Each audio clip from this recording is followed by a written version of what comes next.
जय गुरु जी। शुक्राना गुरु जी, अनंतम अनंतम शुक्राना। ओम नमः शिवाय। शिव जी सदा सहाय। ओम नमः शिवाय। गुरु जी सदा सहाय। ओम कर्पूरी गौरम करुणावतारम संसार सारम भुजगीन्द्रहारम सदा वसंतम हृदयारविंदे भवम भवानी सहितं नमामि नमामि। ओम गुरुर्ब्रह्मा गुरुर्विष्णु गुरुर्देवो महेश्वरा गुरुर्साक्षात् परब्रह्म तस्मै श्री गुरुवे नमः। आज की कथा प्रारंभ होने जा रही है। शिव महापुराण अध्याय वैद्यनाथेश्वर ज्योतिर्लिंग के प्राकट्य की कथा तथा महिमा। सभी लोग प्रेम और भक्ति भावपूर्वक श्रवण करें और सभी संगत परिवार के साथ शेयर करें। सूत जी कहते हैं, अब मैं वैद्यनाथेश्वर ज्योतिर्लिंग का पापहारी माहात्म्य बताऊंगा। सुनो। राक्षस राज रावण, जो बड़ा अभिमानी और अपने अहंकार को प्रकट करने वाला था, उत्तम पर्वत कैलाश पर भक्ति भाव से भगवान शिव की आराधना कर रहा था। कुछ काल तक आराधना करने पर जब महादेव जी प्रसन्न नहीं हुए, तब वह शिव की प्रसन्नता के लिए दूसरा तप करने लगा। पुलस्त कुल नंदन श्रीमान रावण ने सिद्धि के स्थानभूत हिमालय पर्वत से दक्षिण वृक्षों से भरे हुए वन में पृथ्वी पर एक बहुत बड़ा गड्ढा खोदकर उसमें अग्नि की स्थापना की और उसके पास ही भगवान शिव को स्थापित करके हवन आरंभ किया। ग्रीष्म ऋतु में वह 5 अग्नियों में बैठता, वर्षा ऋतु में खुले मैदान में चबूतरे पर सोता और शीतकाल में जल के भीतर खड़ा रहता। इस तरह 3 प्रकार से उसकी तपस्या चलती थी। इस रीति से रावण ने बहुत तप किया, तो भी दुरात्माओं के लिए जिनको रिझाना कठिन है, वे परमात्मा महेश्वर उस पर प्रसन्न नहीं हुए। तब महामनस्वी दैत्यराज रावण ने अपना मस्तक काटकर शंकर जी का पूजन आरंभ किया। विधि पूर्वक शिव की पूजा करके वह अपना एक एक सिर काटता और भगवान को समर्पित कर देता था। इस तरह उसने क्रमशः अपने 9 सिर काट डाले। जब एक ही सिर बाकी रह गया, तब भक्त वत्सल भगवान शंकर संतुष्ट एवं प्रसन्न हो वहीं उसके सामने प्रकट हो गए।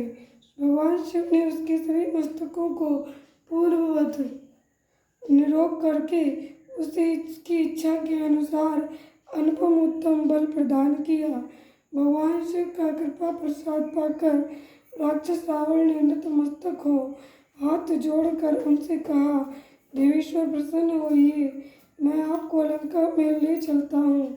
आप मेरे इस मनोरथ को सफल कीजिए, मैं आपकी शरण में आया हूँ। रावण के ऐसा कहने पर भगवान शंकर बड़े संकट में पड़ गए और अनमने होकर बोले, राक्षस राज, मेरी सार गर्वित बात सुनो। तुम मेरे इस उत्तम लिंग को भक्ति भाव से अपने घर को ले जाओ, परंतु जब तुम इसे कहीं भूमि पर रख दोगे, तब ये वहीं सुस्थिर हो जाएगा, इसमें संदेह नहीं है। अब तुम्हारी जैसी इच्छा हो वैसा करो। सूत जी कहते हैं, ब्राह्मणों, भगवान शंकर के ऐसा कहने पर राक्षस राज रावण बहुत अच्छा कह एवं शिवलिंग साथ लेकर अपने घर की ओर चला, परंतु मार्ग में भगवान शिव की माया से उसे मूत्रोत्सर्ग की इच्छा हुई। पुलस्त नंदन रावण सामर्थ्यशाली होने पर भी मूत्र के वेग को न रोक सका। इसी समय वहाँ आसपास एक ग्वाले को देखकर उसने प्रार्थना पूर्वक वह शिवलिंग उसके हाथ में थमा दिया और शिव मूत्र त्याग के लिए बैठ गया। एक मूर्ति बीतते बीतते वे ग्वाला उस शिवलिंग के भार से अत्यंत पीड़ित हो व्याकुल हो गया। तब उसने उसे पृथ्वी पर रख दिया। फिर तो वह हीरकमय शिवलिंग में स्थित हो गया। वह दर्शन करने मात्र से संपूर्ण अभिष्टों को देने वाला और पाप राशि को हर लेने वाला है। मुने वही शिवलिंग तीनों लोकों में वैद्यनाथेश्वर के नाम से प्रसिद्ध हुआ, जो सत्पुरुषों को भोग और मोक्ष देने वाला है। ये दिव्य उत्तम एवं श्रेष्ठ ज्योतिर्लिंग दर्शन और पूजन से भी समस्त पापों को हर लेता है और मोक्ष की प्राप्ति कराता है। वह शिवलिंग जब संपूर्ण लोकों के हित के लिए वहीं स्थित हो गया, तो रावण भगवान शिव का परम उत्तम वर पाकर अपने घर को चला गया। वहां जाकर उस महान असुर ने बड़े हर्ष के साथ अपनी प्रिया मंदोदरी को सारी बातें कह सुनाई। इंद्र आदि संपूर्ण देवताओं और निर्मल मुनियों ने जब ये समाचार सुना, तब भी परस्पर सलाह करके वहां आए।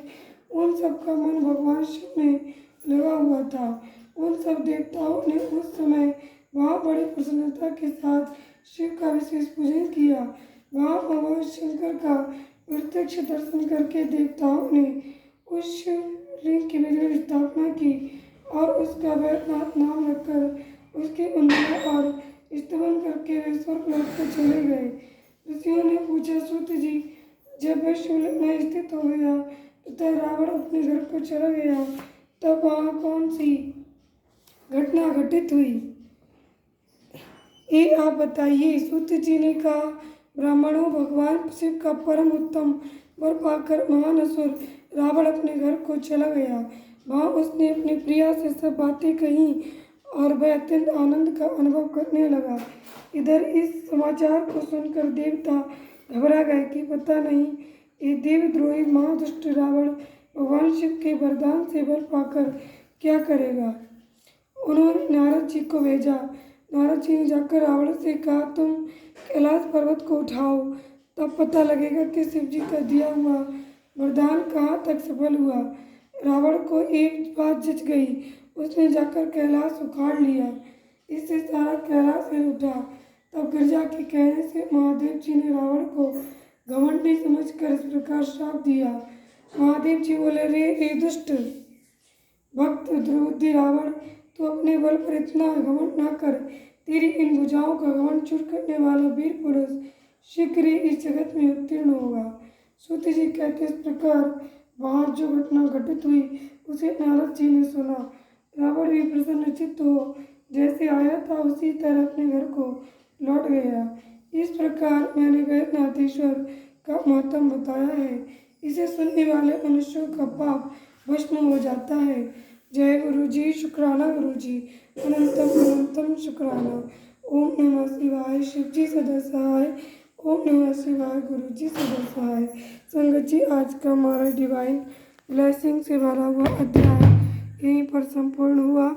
आप और आपका परिवार सदा स्वस्थ और सुखी रहे। गुरु जी की असीम कृपा सभी पर बनी रहे। जय गुरु जी, शुक्राना गुरु जी।